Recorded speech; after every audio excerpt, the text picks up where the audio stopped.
Good afternoon, everyone. My name is Lacey Fontaine. I am the program assistant here at the Charles Lindbergh House and Museum.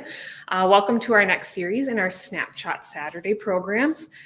Today we are going to be talking about Lindbergh and America First. So today's presentation is focused on the more complicated parts of Charles Lindbergh, and I ask you to reserve your comments and questions for after the presentation. I'll be happy to answer any questions that you might have. So to begin this presentation, we'll talk about historical presentism. What is it and how does it apply to Charles Lindbergh? Historical presentism poses the question, should we judge historical figures by today's moral standards? We'll discuss this later in the presentation as it applies to Charles Lindbergh, but just remember to keep that question in the back of your mind. Charles Lindbergh was born in Detroit, Michigan in 1902. His mother, Evangeline, was a recent college graduate and chemistry teacher at the Little Falls High School. His father, Charles August Lindbergh, or C.A., was a Minnesota lawyer and a politician. When World War I broke out in 1914, C.A. Lindbergh vocally opposed the United States' involvement in the war. He argued that only the bankers and other wealth grabbers would benefit from a war with Germany. In 1917, C.A. published Why Your Country is at War, a book in which he blamed the inner circle of the wealthiest for pushing the nation to conflict. His anti-writings and speeches during World War I caused him to be branded as a traitor and affected the outcome of the 1918 gubernatorial election. At the time, Lindbergh was prevented from speaking in many parts of the state of Minnesota and was opposed by many powerful public opinion forming agencies. C.A. ran for a seat in the United States Senate in 1916 and as a Republican candidate for governor of Minnesota, but both attempts were unsuccessful. In 1924, C.A. ran again, but died shortly after. C.A. wrote adamantly against the infantrized, oh goodness. And I can't even pronounce that word right now.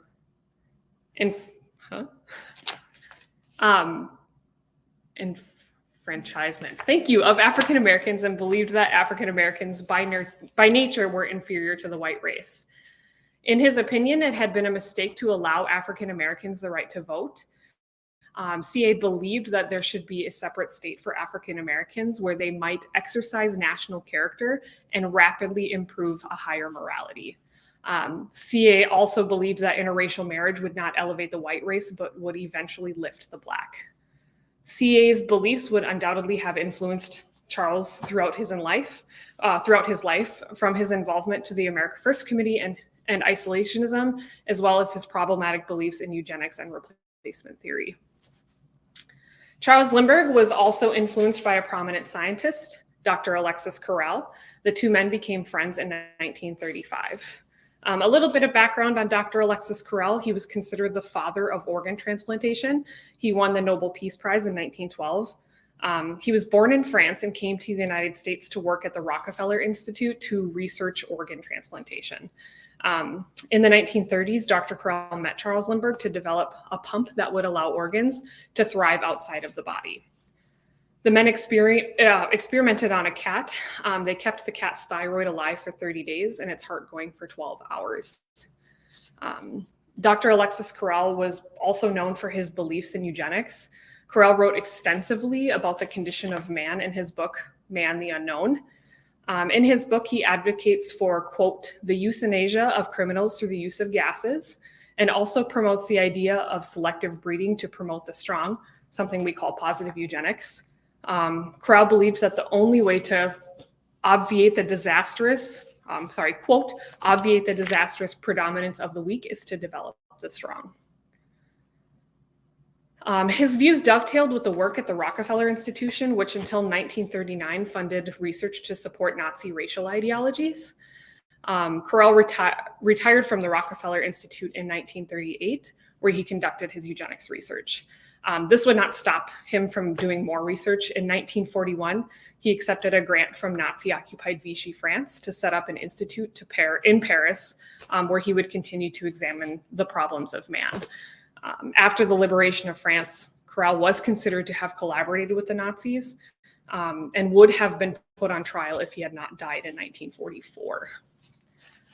Lindbergh stated that he considered Corral to have a most stimulating mind and that his time with Corral to be the most thrilling intellectual adventure of his life.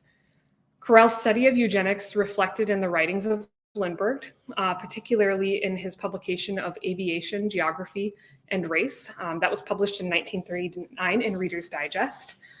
In this article, Lindbergh laid out a worldview based on the domination of the white race. In Lindbergh's view, France, England, Nazi Germany, and the United States represented a, quote, Western wall of race and arms against the, quote, foreign races, Oriental guns, and the infiltration of inferior blood. According to historian Dr. Lloyd Gardner, his desire to spread his healthy genes and his belief in eugenics led to secret affairs with 3 German women and produced 7 children. As Europe crept toward war in the United States was determined to remain neutral. The US military had asked Charles Lindbergh to go to Germany to assess the German Luftwaffe. Charles made 4 trips to Germany and even attended the Berlin Olympics in 1936. While his trips produced intel for the United States, the Germans took full advantage of the aviator's presence by showboating the aviation achievements of the German nation. Lindbergh developed a deep appreciation for Hitler and Germany. In a letter written to Harry Davison in 1937, Lindbergh said that Hitler was, quote, an undoubtedly great man and believed that Hitler has done much for the German people. In October of 1938, while on a visit to Germany, Lindbergh received the Service Cross of the Order of the German Eagle at the direction of Adolf Hitler. Lindbergh treated the medal like any other he had received. He never wore it, but also declined to return it despite public backlash. In 1941, Lindbergh donated his medal to the Missouri Historical Society, where it is currently in their collections. Less than a month of the presenting of the medal, the Nazis orchestrated a brutal assault on the Jews that came to be known as Kristallnacht, or the Night of the Broken Glass.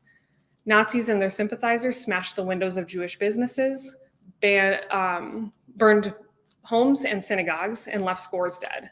Between 20,000 and 30,000 Jews were arrested and sent to concentration camps. The Lindberghs had wanted to make Berlin their permanent residence. However, Charles stated, quote, I do not wish to cause embarrassment to our government or to the German government. The Lindberghs decided to cancel their plans to move to Germany and resided in France instead until 1938.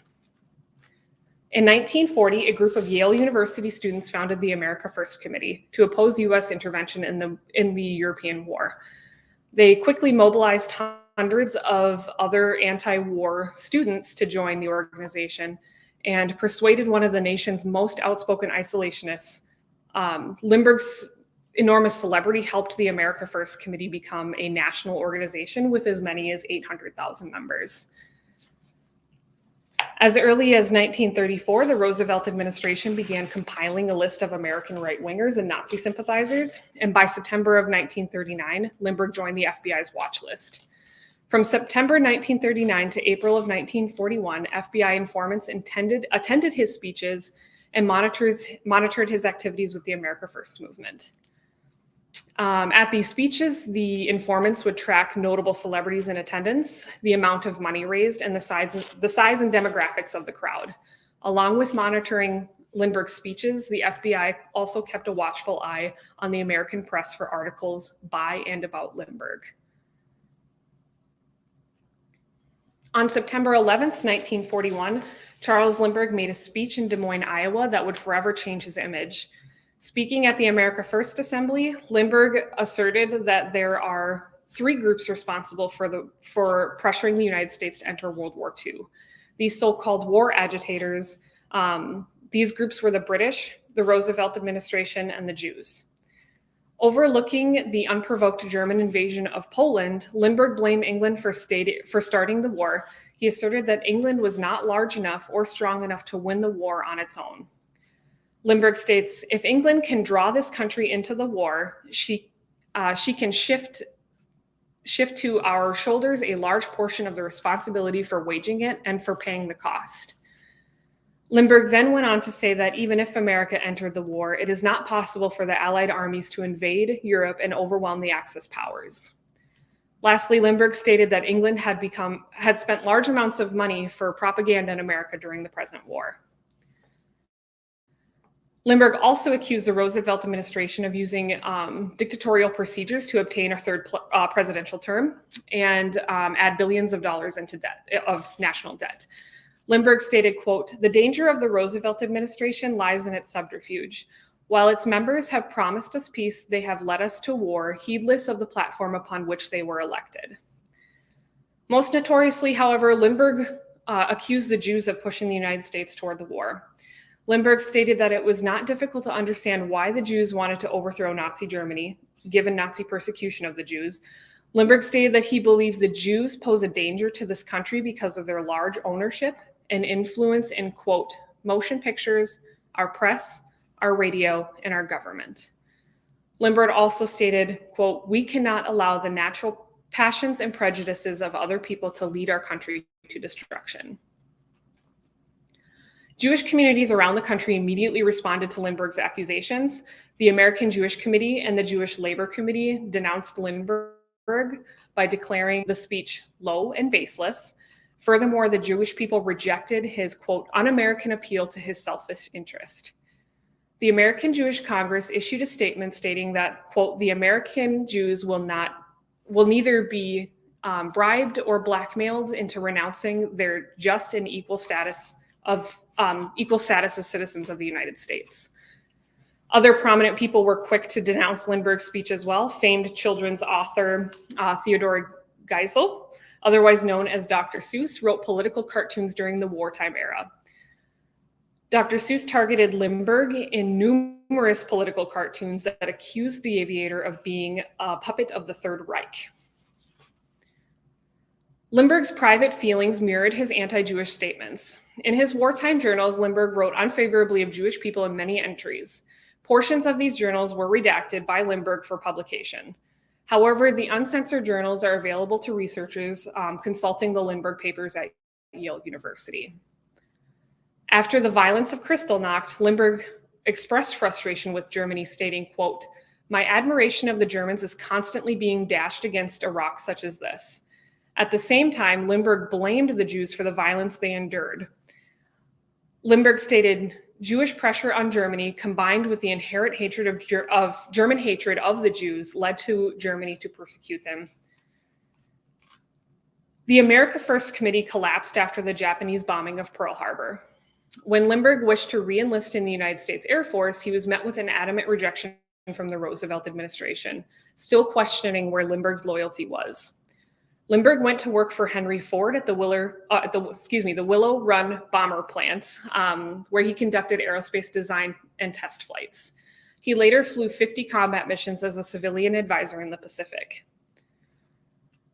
Still, Lindbergh never wavered from his view that the American participation in World War II was a mistake. Reflecting back in 1969, he wrote, quote, we won the war in a military sense, but in a broader sense, it seems to me we lost it. Much of our Western culture was destroyed. We lost the genetic hereditary formed through eons." Charles Lindbergh's speeches attracted a lot of attention from white supremacists and pro-Nazi organizations before World War II. One of the most prominent was Father Charles Coughlin.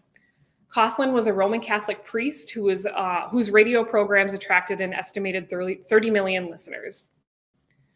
Although he did not start out as an anti-Semitic broadcaster, by the late 1930s, he was speaking out in support of Nazis and blaming Jews for a host of political and economic troubles, even promoting the debunked conspiracy theory that predicted world domination by the Jews.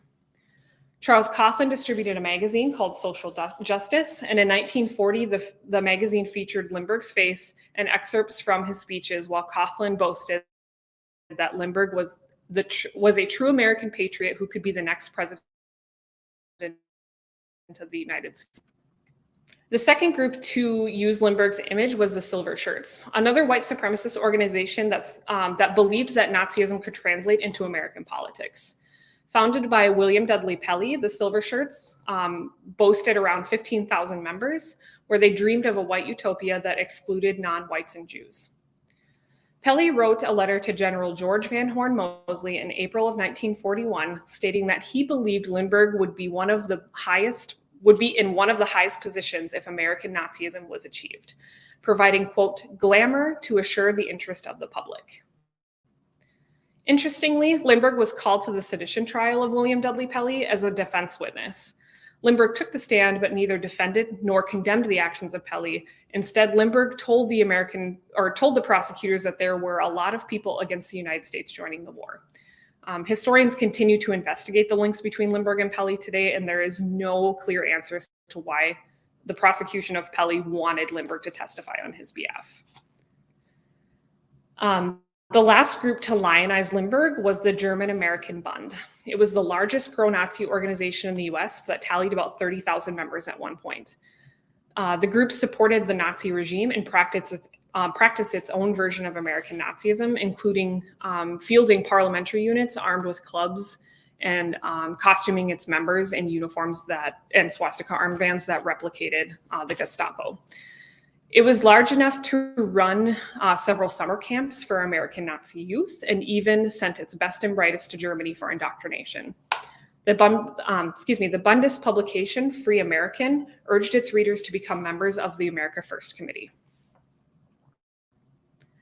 After Lindbergh's speech in September of 1941, other events by the America First Committee began to attract Coughlinites, Bundists, and silver shirts. Historian Wayne Cole wrote that many anti-Semites within the America First ranks and on its fringes interpreted the address as an invitation to use the committee as a vehicle for spreading their anti-Semitic ideas. After the Des Moines speech, America First rallies became littered with Nazi symbols and propaganda. Nazi German propaganda commended the America First Committee, calling it true Americanism and true patriotism. Organizations such as the American Bund Movement, the Silver Shirts, and the Coughlinites collapsed after the Japanese attack on Pearl Harbor in December of 1941. Despite the collapse of these organizations, American Nazism persisted. Nazis attempt to march and rally in Skokie, Illinois in 1978. And today, some of the alt-right have taken up the mantle of white supremacy and Nazism in the United States. The anti-Semitic Unite the Right March in Charlottesville, Virginia in 2017, and more recently, the presence of Camp Auschwitz and 6MWE, 6 million wasn't enough t-shirts, at the siege of the US Capitol in January of 2021. Examples like this shows that strains of Nazism and anti-Semitism are still alive and well in the United States in the 21st century. White supremacists continue to exploit Lindbergh's image and views today. Notably, the America Freedom Party, formerly known as the America Third Position, is led by a group of white nationalists. A3P uses Lindbergh's image and echoes Lindbergh's words to promote their white supremacist ideas.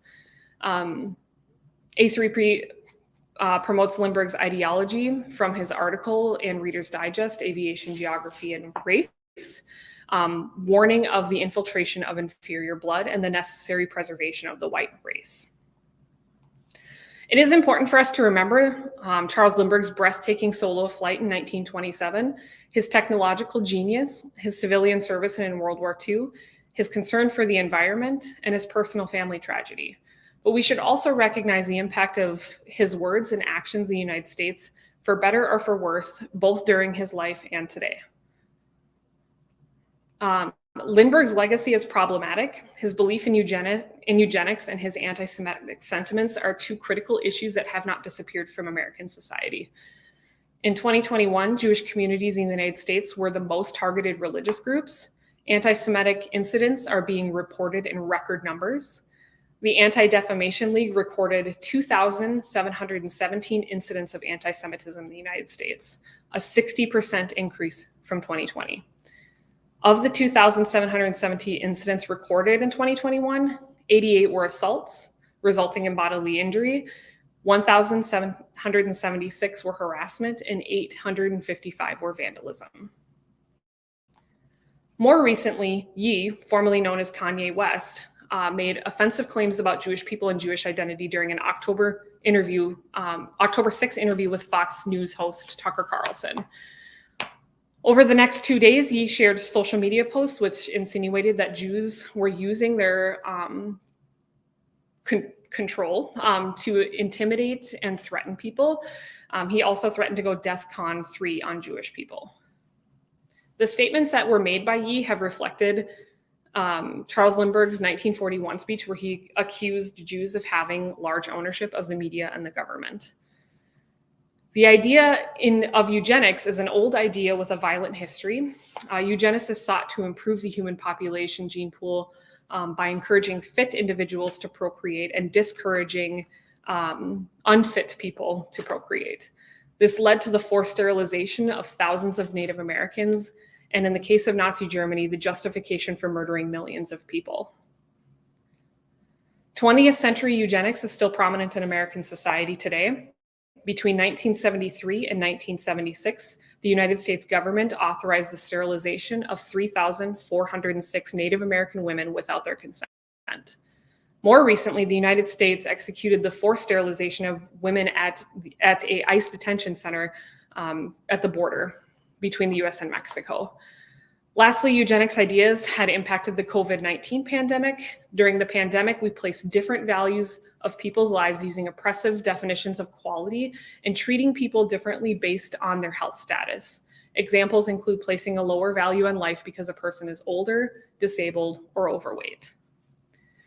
As historians, we talk about historical presentism and judge the actions of the past by the moral standards of today because we rely on the past as a comparative guidepost to values we wish to hold to the present. It is important to note that those who say we shouldn't judge people in the past by the moral standards of today often overlook the reality that there has now or ever been a unified moral standard of the past, not today and not in Lindbergh's time. Americans in the 1930s held widely different opinions about the treatment of Jews, and many people were horrified by Lindbergh's views even then. As this presentation points out, the condemnation of Lindbergh by Harold Ickes, Dr. Seuss, Franklin Roosevelt, and the public suggests that his racism was no more acceptable than it is today. Furthermore, the public condemnation of Lindbergh by Jewish organizations reveals that anti-Semitism was still very prominent in American society, despite widely publicized atrocities that Nazis were committing against the Jews. If this presentation suggests anything, it's that moral standards of the past, whether good and bad, are not really in the past. Thank you so much for joining us on the Snapshot Saturday. We will take questions now.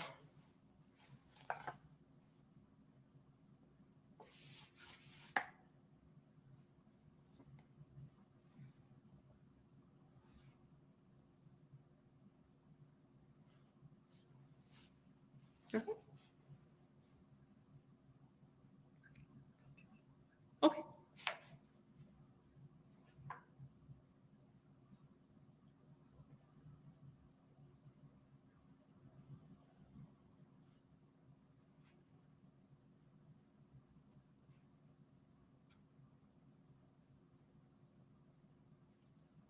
All right. Well, if there are no questions, or if you have questions about anything in this presentation, you will be able to find this presentation on Facebook. If anything comes up and you want to ask us, please email us at the site. Otherwise, thank you so much and have a good day.